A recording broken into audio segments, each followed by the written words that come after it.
Alright, so now we're moving on to number 5. I think. Number 5, can you see that? Yep. Well, it's backwards because my webcam flips everything. I don't know how. I can't fix it. Okay, so here's number 5. There is an IEP meeting. Everything in here is about educational interpreting. Interesting. There is an IEP meeting, and the student is present. Okay, so the student shows up. All right.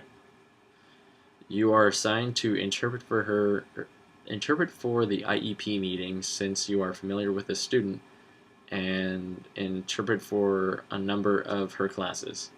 So I've had some experience with this person. I probably know what they prefer, know some of their something about their style, and we probably have some level of comfort, I hope. During the meeting, the student shares her frustrations with the new interpreter, you. Okay, new. So let's see. This could mean a couple of different things. It could mean that I teamed with somebody and then I switched in, and now I'm the new guy, and they're mad.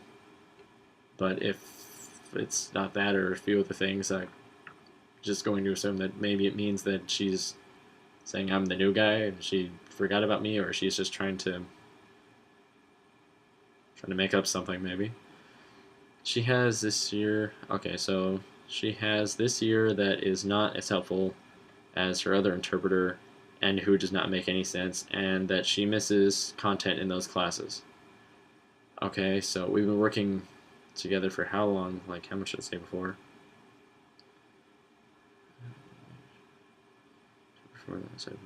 Student number of classes. Okay, so she is. I'm guessing this sounds like I'm not doing a good enough job, or she's just not understanding everything and she's missing. And if she's doing that, I need to convey what she's saying. Pretty much, even if it's a lie, or even if it's the brutal truth that I don't want to hear, maybe whatever. Still got to do it. Embrace the icky. The teacher of the deaf asks for you to respond to these comments.